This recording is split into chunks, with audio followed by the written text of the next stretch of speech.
I was scared. I didn't know how he could do that, worried and then amazed. Very exciting and very inspiring, actually. A little bit weird. I'm a bit of a doubting Thomas and I like to try and work things out, and if I'm wrong, I would be impressed.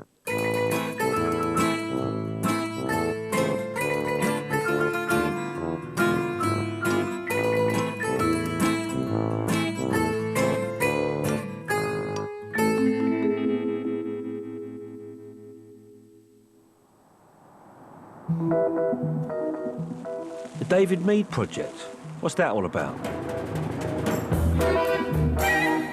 Well, this is David Meade.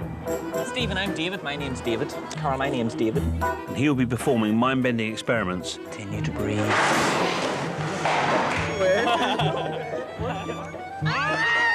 With random people he's never met before. Brilliant. I'm lucky! In my experiments, I don't know who's going to participate and I don't know what's going to happen. It really could all go wrong.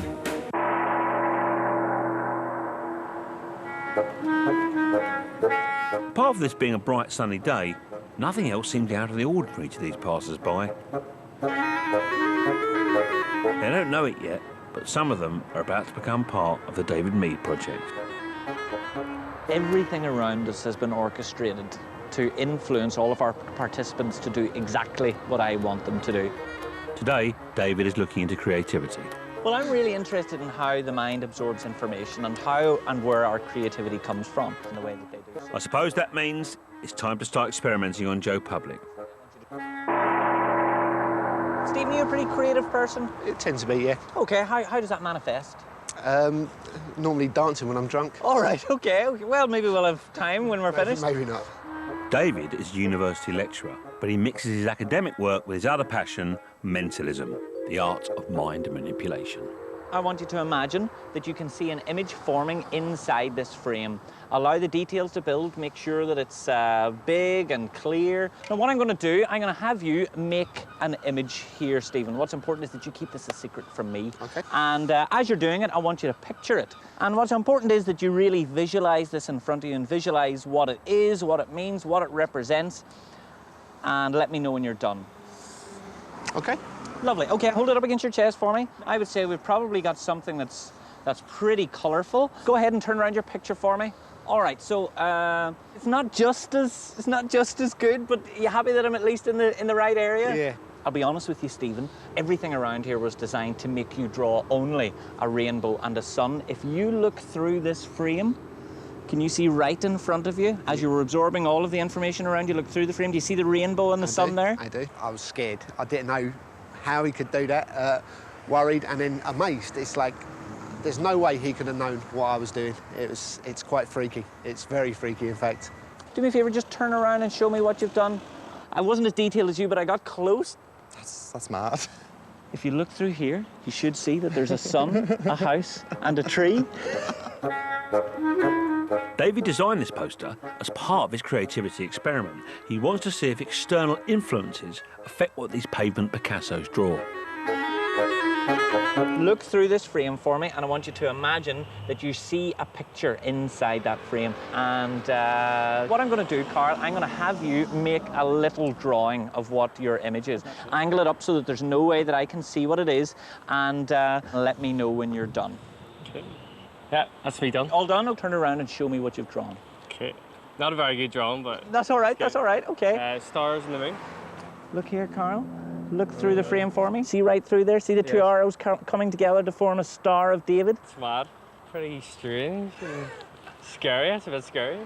Every single person's choices were changed, were influenced by the different constituent parts. And just by changing the position of the picture frame, it massively changed how they saw their surroundings.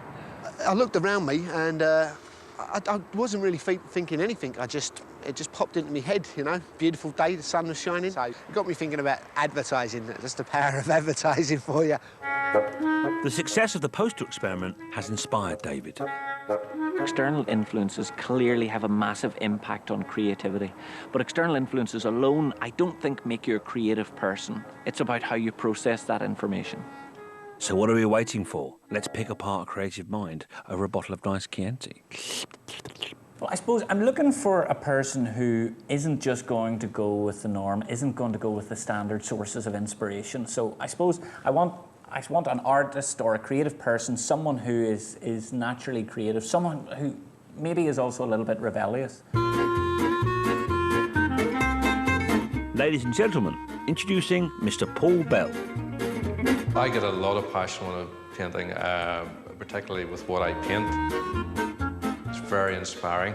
I've been painting the cows for about 10 years now. I spent a long time roaming the fields, getting down, right in the grass to get the shots I want. So they're like leaning over me, getting kicked, getting dribbled on. My future wife-to-be is absolutely terrified of cows. She's not scared of the paintings. That there's long past. But the actual real thing is... Everybody has creativity in them from a small age. I think as time goes on and as life develops, certain people will go different directions. Some people will enhance that, get the opportunities to go into the creative world. Some of them may not. I'm really interested in the process of inspiration and how artists are stimulated and inspired by external stimuli. So what I'm going to do, I'm going to show him each of these images and I'm going to ask him to name the first word that comes into his mind when he sees each of these. So here are David's images. Some slippers, I'm hoping he got those in his holidays.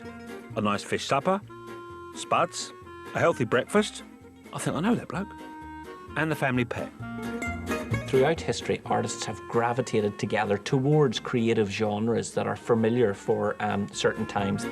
Artists are always inspired by each other. That's why we have different schools of art, like the Pre-Raphaelites, the Impressionists, even the Surrealists. Paul will be starting his own school, the Mucarists. If I can get in sync with him, then hopefully I should be able to preempt or predict what his next inspiration will be after I've seen how he performs on the first few. We have 5 images here. I'm just going to spin them around one at a time. The moment that you see it, I want you to imagine a creative jumping off point. I want you to imagine where this picture leads you. So, now the first one, just to get a bit of a baseline and find out about how you think and where your inspiration comes from, what does this picture make you think of? It makes me think of craftsmanship, Native American. Okay, that's interesting. And why is that? Is it sort of an experiential thing? Is it something in your past? It's familiar and I've experienced this type of thing before in my past. Okay, all right. And was that during a vacation or sort of a creative trip? Possibly. Okay. I'm glad that you don't want to give too much information away. That's good. Okay. Well, look, we'll move on to the next one. I've got a bit of a baseline there because what's interesting is that the images that you see, you're associating them with your life, and you're using those 2 things as a jumping off point. So with that in mind, let's take a look at number 2. Italian. Italian? Okay. Well, that's interesting. Okay, this has been good information. So if you don't mind, I'd like to try the next one. I'll be honest with you, I think you'll think that this is just, pardon my language, I think you'll think that this is just a load of crap. What would that word be? Crap. Crap? Really? Okay, oh, well, actually, that's... Well, we're all in sync with that. Mind-blowing. Was it honestly crap? Yes. Or you're not just making that up to agree with me? All right, if we could go to the next 2. Are they thinking in sync? It's time to test it. We're going to try something slightly different with these 2.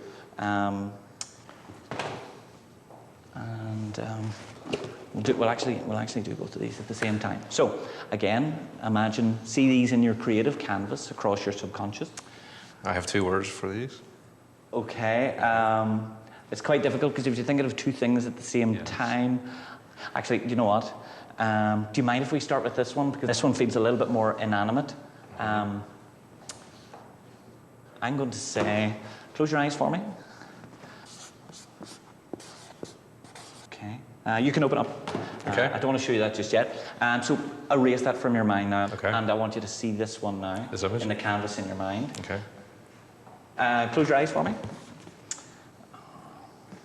Okay. I don't think I'm right on this. Do you mind if I ask, were you seeing this in 3D or just on a canvas? 3D. Okay, that's fine. Close your eyes. Okay. Now I can't change what I've scribbled down. Okay. But as you see each of these, I want you to name out loud what that first creative jumping off point was as you stared at each of these images. With this particular one, happiness, Why was that? because I have 2 cats. Okay. And what about this one? Earth, Earth, why Earth? What was that? purely because of a lot of the colours I like to use in my paintings are earth colours. Okay. It's that kind of organic, soily Yeah. tapestry of colours. All right. Earth. Close enough? Close enough? And you thought of... Happiness.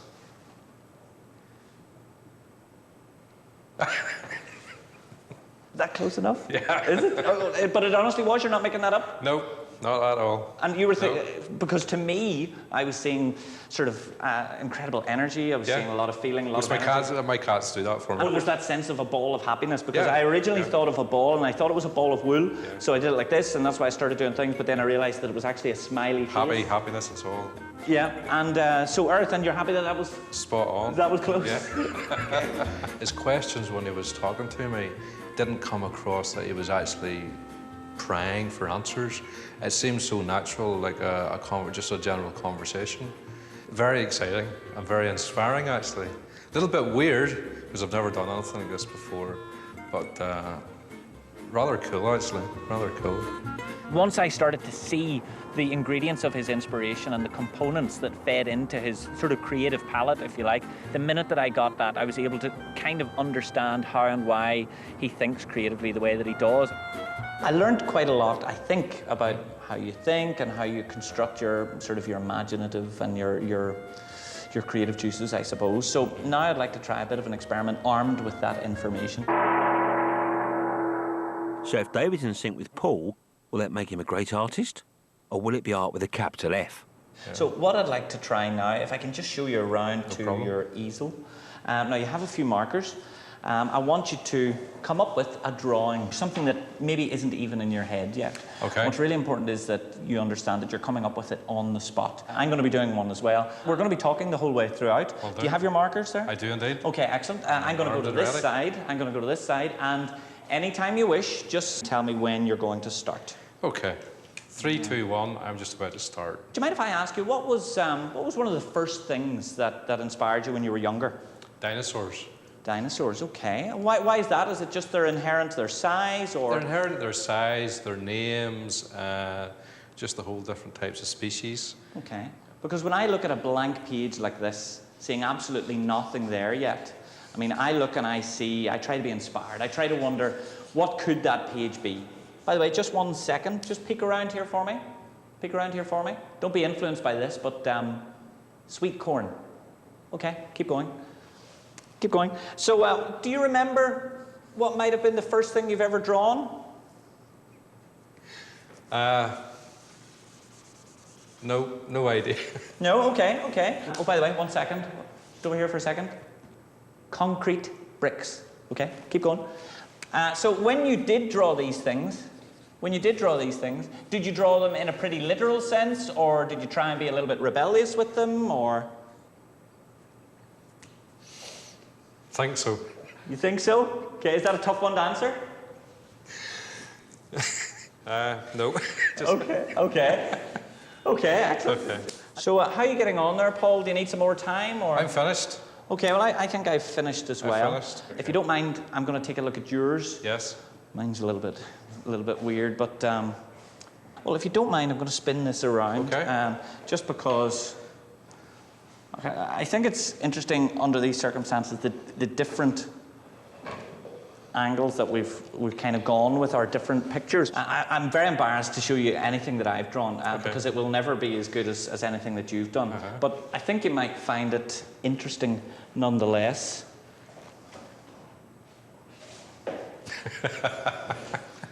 How does that look?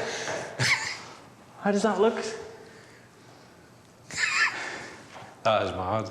That is... You've even got the 4 areas that I have here around the trunk area. How would you compare them? Amazing. That's amazing. Now, be honest, this was something that you only decided to do while you were drawing? Yeah, it just popped into my head. You had you didn't know in advance what we were going to ask you to do, and not also while you were drawing it, you had the opportunity to change as you went around? That's unbelievable, that was amazing. That was amazing. Well, it's interesting. I knew it was going to be something organic. I knew that it was going to be something that was at least close to, you know, sort of a 1 degree of separation from your initial point of inspiration, which was the cows. How would you rate the accuracy? I'd rate it 9. Mad. Really, really strange, but quite exciting. It's strange whenever somebody's not analysing you, but working with your creativity and finding out areas that maybe you didn't actually know. Well, for me, actually, I think I've got a sense of another direction where I might go through today. I mean, I'm delighted with how particularly the last experiment ended up. I don't think that I could have been any closer. I think he maybe scored me an 8 or a 9 out of 10. I think it should have been a 10, but never mind. But it was incredibly close. I'm delighted with how it went, and he was just brilliant. After David's success in getting 2 minds to work together in sync, he's inspired to do something bigger. What about a whole group? I suppose I want to try and see if I can create a much bigger experiment involving more people, more stimuli, and many more mediums of influence. The important thing is that we have open-minded people, because an open-minded people will necessarily have better imaginations, more creative mind's eye, and hopefully will be able to be slightly better for some of the experiments.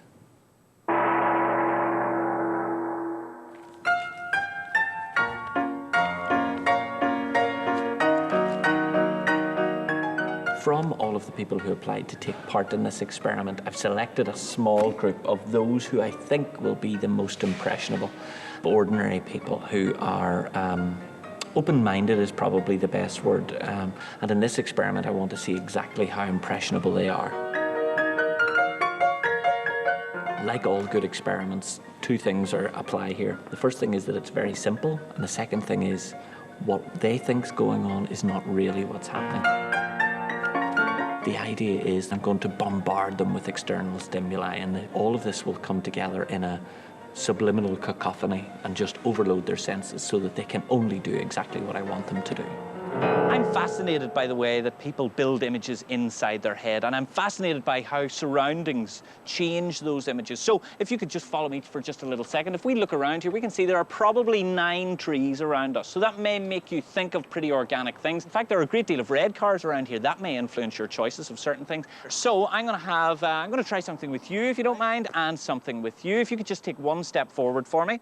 Before picking his punters, David has to be sure that their minds are open and ready to receive those crafty external stimuli. Taking in all of your surroundings, I want you to form an image in your mind, and what's important is that you see it really visually and really clearly there. So for you, there's a few things that sort of grab my attention with you. You're obviously a very caring person. You're obviously a very nurturing person. So I would say that you're probably going to gravitate towards things that represent a sort of an organic lifestyle, a sort of a beautiful things. And if you don't mind me saying, there's also a bit of a motif here with your beautiful sort of flower necklace. So I'm going to say you're probably gravitating towards things like that. So I would say, if you close your eyes for me, I would say, I don't really know how to draw them. Okay, out loud for the first time, what are you thinking of? A bunch of white lilies. A bunch of, I got lilies, but a bunch of lilies. And how did you visualise those in your head? I visualised them in my windowsill at home in the house. Okay, excellent. And did you feel influenced by your necklace or by the surroundings? Not at all. Well, what's funny as well is also the white, it always was going to be white lilies. It was never going to be pink. Really? So yeah. That was good, that was good. I'd forgotten I had that necklace on, actually. Forgotten about it, and you start thinking, did I put on this white cardigan today so I'd come and pick white lilies? I don't know. But it was good, I was impressed, yeah. So I want you to think about the image that you have in your head. And this was random, was it? Nothing's been set up? No, nothing's been set up. Okay, brilliant. Let me see.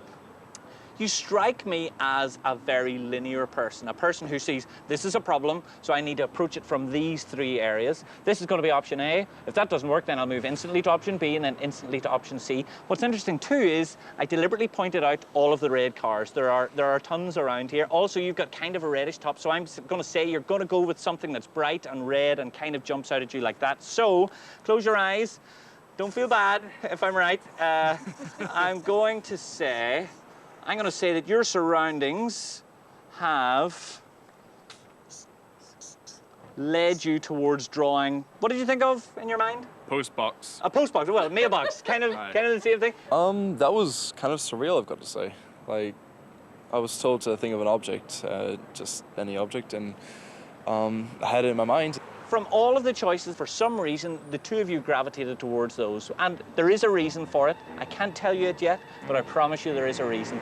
If you go down in the woods today... Yes, you spotted it, you eagle-eyed viewers. David has brought these participants down to a familiar corner where his specially designed poster is bearing down on them. The reason we brought them here was kind of a red herring, actually. They thought they were coming to have their mind read, which kind of, I suppose, they were. They were thinking of images, words, pictures that I couldn't possibly know.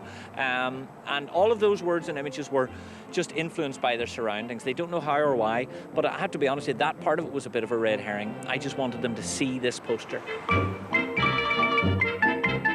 I didn't really look around where I was. It's just, okay, I'm here, let's have a look.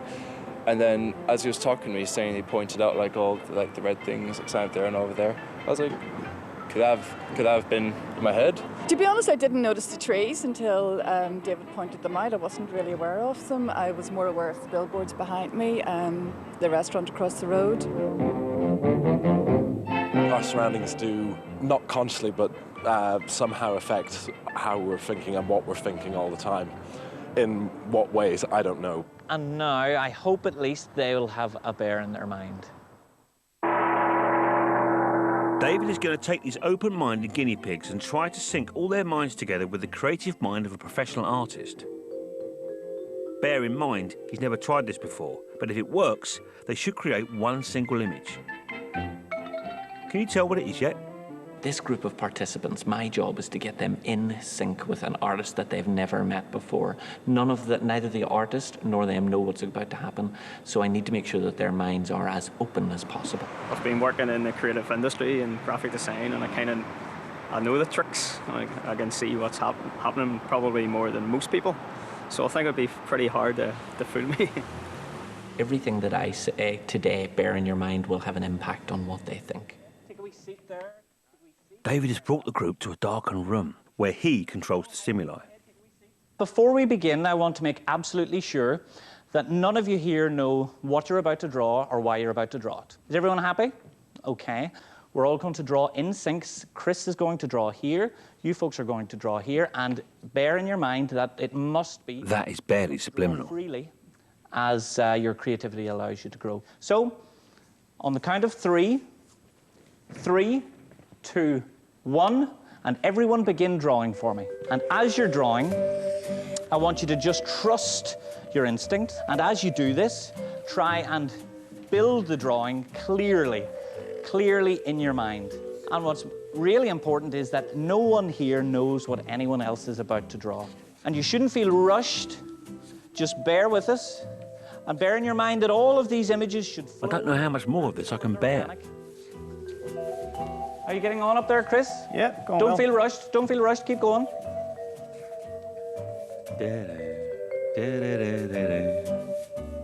Oh, look at those little loves. A few marker pens, a bit of card. Hours of fun. Okay, let me see. Okay, folks, I think that most of you are nearly finished. Okay, folks, I think I'll call time. Now, what's interesting is that the way that we all communicate, everything around us has a bearing on what we do. Every single thing that surrounds us has an influence on how we think and why we think. And everything we see, hear, touch, and taste has a bearing on how we think. David, they've stopped drawing. So, Chris, for the first time, could you tell me what have you drawn? A bear eating honey. Okay, a bear eating honey. A very full bear. Okay, yeah, he's very tubby bear. Now, tell me why you've decided to draw that. Just first thing came into my head, and just I'm good at drawing bears. Lovely picture, but it's not all about you. Okay, if I could take yours for a second. Let me see. I suppose No, that's not going to do it. That's okay. I'll try another one. Uh-oh. Honey, I've messed up the bear pictures. Okay. No, not quite. That's okay. It's interesting, but, you know, tell us about this one. Wow. Oh, my goodness. I feel so pathetic. This is really clever. Okay, so what was your creative jumping off point for this one? I'm in love with my girlfriend, so it is an art. Oh, beautiful. Yeah, it's the ways of love, you know. That is beautiful. Okay, well, that's one. It's a really beautiful thing, and I mean that. Teddy bear is just a random thing for you? Yeah, just... Okay. If everyone could hold it up above their heads, please. Hold it up above your heads.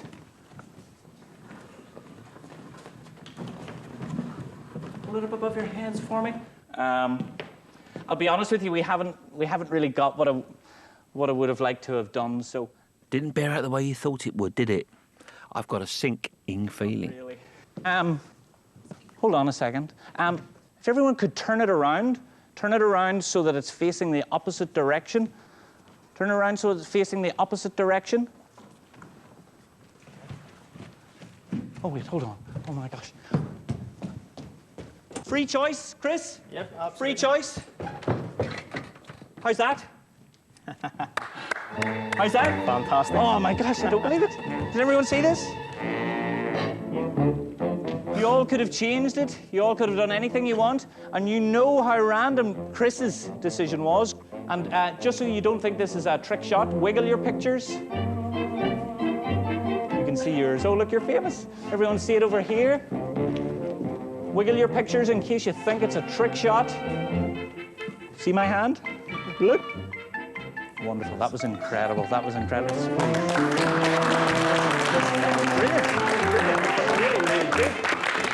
That was class. That was really, really cool. Just like to see the artist and on the monitor, the two things. It was really interesting to see. I could never have anticipated that it would have went so well. All of this symphony of subliminal influences all came together, and every single one of them did what I wanted them to do. I have to be honest, I'm most impressed actually by the artist. Artists can be very difficult to influence, but he just absorbed everything and it was absolutely perfect. Came down to one drawing and I could have ruined the whole show. So, and then whenever the boards were flipped, and I seen that it wasn't a bear, no one drew a bear, I thought this is definitely ruined. And then whenever David got all the boards and put them up, it was just incredible. If you go down in the woods today... I kind of just drew this because for some reason thought of a bed sheet I had as a kid where there were little moons and suns all over it. As soon as I started drawing this line, I had a weird sense of relaxation. I can't quite explain it. Just on the first run down, it just felt very weirdly natural. Like my hand was being guided. Sounds like complete rubbish, but I don't know. It was weird. I'm a bit of a doubting Thomas, and I like to try and work things out. And if I'm wrong, I would be impressed. But yeah, I'll always have a question mark as to whether Chris was told to do a bear or not. Like I could have drew anything. One stage I was thinking of drawing a giraffe. I suppose the big success from this is the poster. I did actually nose a bear earlier on in the day, but I thought, okay, it's a fun advert because I've seen bears used sometimes in adverts and thought nothing of it. And until now. We're bombarded with marketing information every day, so much so that an awful lot of us just switch off now. We don't see commercials and we don't really listen to the adverts on the radio because it just goes through a filter. Every one of us has an inherent creativity inside of us. Even though we may not consider ourselves to be particularly artistic, we have exactly the same mental capacity that every artist on the planet has. We just use them differently. And creativity is all about perspective. And these people today, although they may not have considered themselves to be the most creative people in the world, I promise you their perspective today was absolutely jaw-dropping.